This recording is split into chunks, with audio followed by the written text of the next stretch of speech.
Who's going to help Nebraska potentially win a national title next year? Let's stop stalling and start talking wrestling.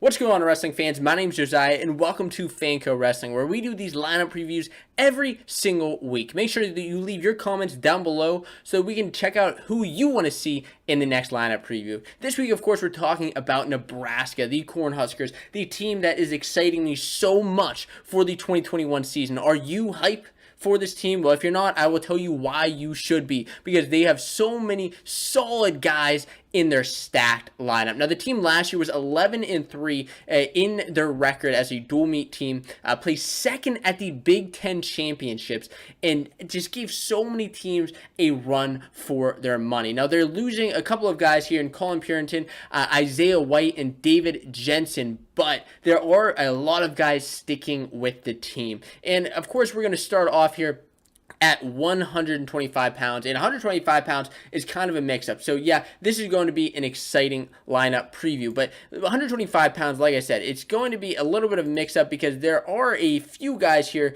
that could make the roster. And these guys, here are your list of guys right here. So Cronin, Thompson, Ortega, and Reno. Reno, I want to mention here, first of all, is a top 50 recruit of 2020, four-time undefeated Missouri State champion.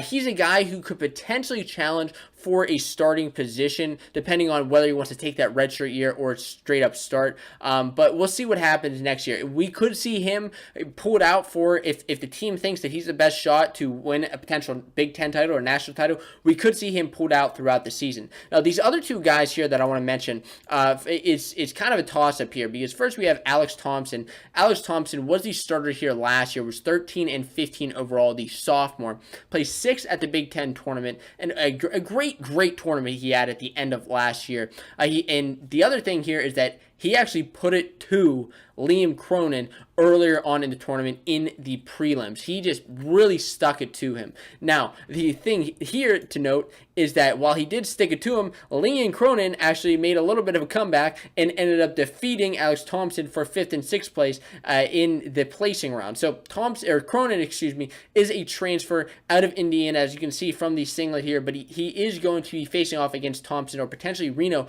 for that 125 spot.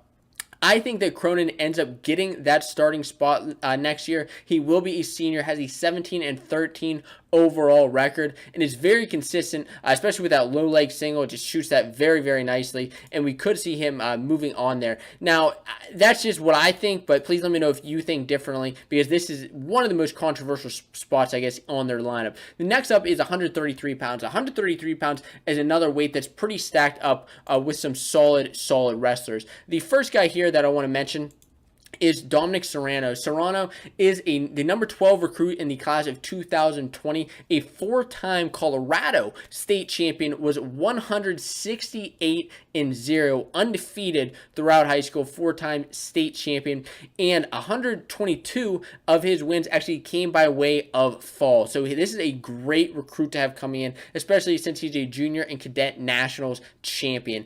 Serrano will be a great replacement coming into the future since he is just a freshman, but the guy who is going to end up starting here is going to be Ridge Lovett. Lovett, the sophomore, is 17-8 last year, comes into the season ranked number 10 at 133 pounds, and that is for a reason. Now, he placed 7th at the Big Ten tournament last year.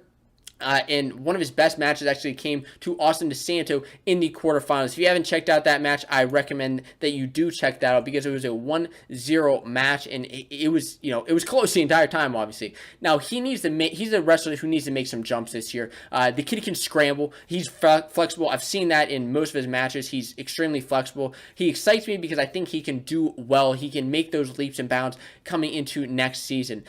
He had losses to DeSanto, Gross, but he does have a win over Todd Small of Iowa State, as well as Decatur of Ohio State. So I think that Lovett can make some jumps next year and help Nebraska on their way to the top. Next up is we're going to look at 141 pounds. At 141 pounds, this is the most depth, I guess, that Nebraska has on their lineup, just because there are so many guys here. One guy of note is Tyler Dean, the redshirt freshman, was 93 last year, a New Mexico state champion. Actually, you don't hear about New Mexico very much, but in wrestling, wrestling, but New Mexico state champion, as well as a California state placer.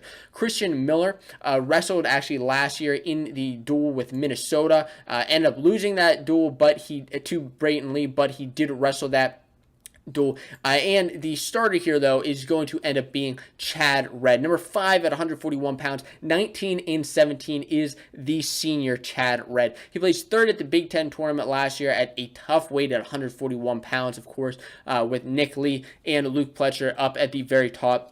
But he's been coming alive in the postseason the past couple of years, and I see no reason to believe that he's going to do any differently this upcoming season. Chad Red is an exciting guy to watch. He placed 5th at the Cliff Keen Las Vegas tournament last year, was 7-7 against top 20 opponents. And I think we're going to see that change a little bit, go more into his favor as the two-time All-American goes into his senior year. Moving on to 149 pounds. Who's at 149 pounds? A couple guys here. First of all, I want to mention Caleb Licking. Just think that's a funny last name. Sorry, Caleb, but a pretty funny last name. Cool last name, man. Second at the Journeyman last year is a senior, was 18-4 last year, so you could see him in that starting spot. Brock Hardy is another guy here who is actually on a 2-year Mormon mission. I don't know if that has changed recently with the pandemic, if he's had to come home or anything like that, but he has been on a 2-year Mormon mission over in Brazil.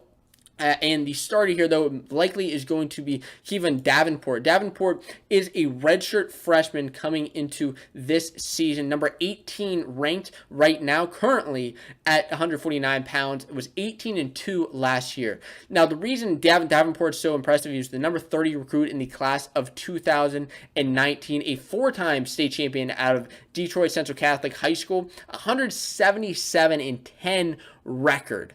Wow. But last year, of course, he has had a very solid record as far as major decisions, as far as bonus point scoring, 8 pins, 3 techs, 3 majors. I've watched him wrestle. He's just a powerful, powerful guy, and I think he's going to be a solid guy at 149 pounds, filling in for Colin Purinton, who, of course, graduated last year. Now that we are moving on to be halfway through this lineup at 157 pounds, we have 2 guys here. Stolenberg is the freshman here, but Peyton Robb is going to end up being the starter here. I don't think that's too big of a surprise. Is Robb, the sophomore, coming back for another season, placed 3rd at Big Tens last year. You could see him. This is a spot for Nebraska where 157-65, there's sort of a spot where anything could happen. We don't know exactly what's going to happen here just because it's kind of up in the air. So you could see Rob stay at 57. You could see him bump up. The reason I think he's going to stay at 57 is because that's where he wrestled last year, and he's probably not going to want to give up that starting spot. Now, listen, if it's for a team, if the team can win with him better at 65, maybe then he makes that jump up a weight, but you know, it's really a tough call right here. Now, Peyton Robb placed 7th at Cliff Keen Las Vegas last year, and he actually won the Journeyman tournament. Now, he is a Cliff Keen Las Vegas a national qualifier, which was impressive last year. Now, listen, he had some tough losses to Hayden Hidley, but he also has a solid win over Ja'Cory Teamer, as well as a couple other guys. So if he's able to beat some of these tough guys like Kendall Coleman, like Marcus Hartman, or Josh Humphreys, we could see him crack that All-American status at 57 or even at 65, but it's only time will tell with Peyton Robb. But as I mentioned, we're going to move on up to 165. But before we do that, I want to mention, are you a fan of this new Fanco Wrestling red t-shirt with the Nebraska hat? Now, I will let you know how you can get your very own red Fanco Wrestling t-shirt, but you got to let me know in the comments below, and then I will eventually let you know how you can get your hands on one yourself. Now we're going to move on to 165 pounds. 165 pounds.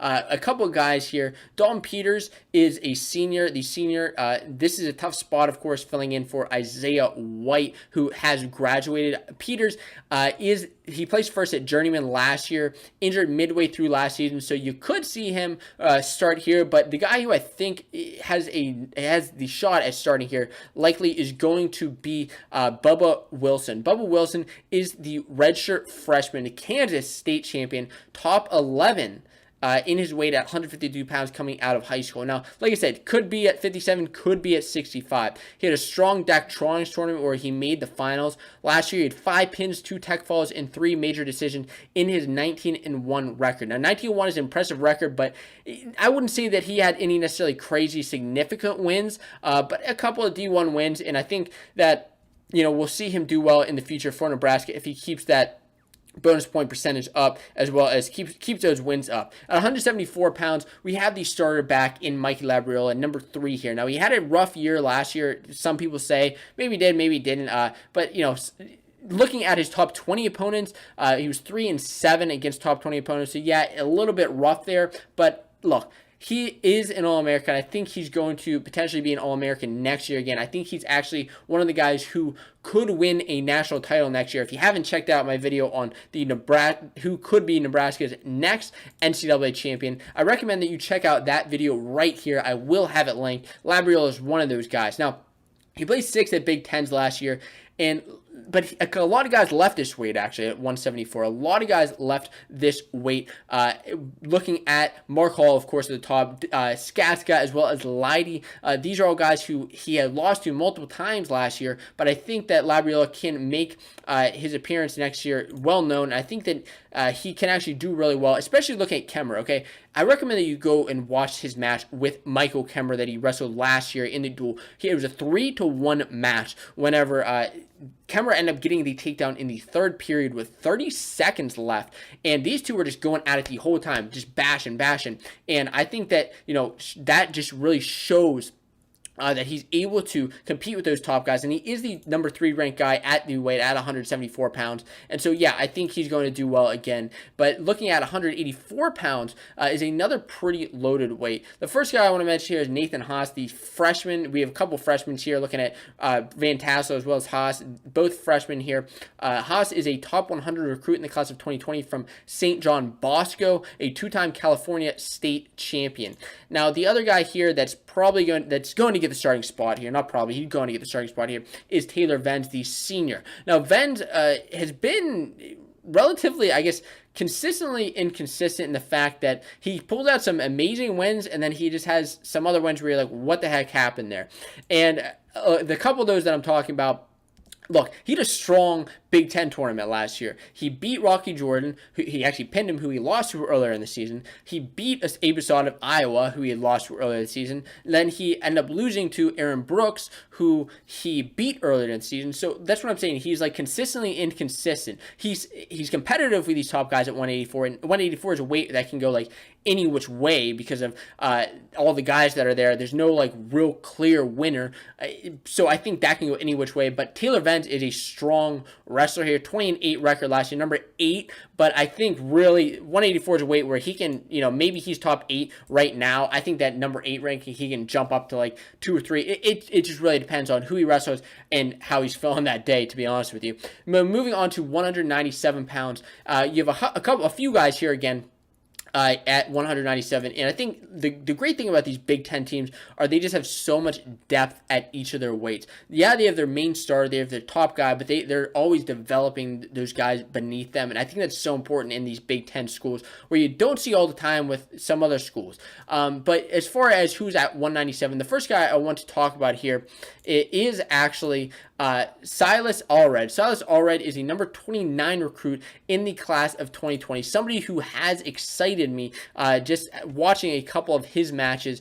Silas, you can just check him out on YouTube, but he's a 2-time Indiana State champion as well as a Flow Nationals champion. Now, the thing that excited me the most is he was 146-2 in high school. That was his high school record, and 138 of those wins came by fall. So he pinned 138 guys in high school, and I mean that was just a crazy stat to me when I read that. Pretty darn impressive was when I read that stat. But he's not going to be the starter here, but because he is a freshman, but he is being groomed for the future at Nebraska. But the starter here is going to be Eric Schultz, who was 23-4 last year, number 4 at 197. He made some jumps at 197, mostly because a couple of those top guys left, and I think that's going to be important for him moving forward is that, yeah, these guys left looking at Colin Moore, and that leaves the weight a little bit more open. He placed second at the Big Tens last year, losing 2 more, but he's going to have to make some big jumps if he wants to become an All-American for the first time, as well as, helping Nebraska out in winning a possible Big Ten or possible NCAA trophy next year. Now we move on to 285 pounds. At heavyweight, a couple guys here, still some depth at heavyweight in Christian Lance, Cale Davison, Emerson, as well as Brown. Now, Brown and Davison are actually both transfers. They transferred in out from Wyoming. Brown is actually from Western Wyoming College, but both these guys transferred in. Now, the other guy here who's going to end up likely being the starter is, of course, Christian Lance. Christian Lance filling in for David Jensen. Lance is actually a senior, had a 10-7 record last year, placed 5th at and he actually placed 6th at Cliff Key in Las Vegas in the past, 1st at Journeyman. He has those losses to those top guys like Stevenson, Cassiope, Hilger, Paris, but he's going to have to find a way to earn that top spot under an All-American podium. He does have a solid win over Slavikowski of Harvard, and if he continues that in the future, I think he's going to be a solid end of the lineup for Nebraska. Now, as we look at the future, make sure that you check out these other lineup previews. I have all of them linked in this playlist right here. Watch every single preview that I've done so far. And if you're looking for a video recommendation, you can check out the top video. I think you're really going to enjoy that one.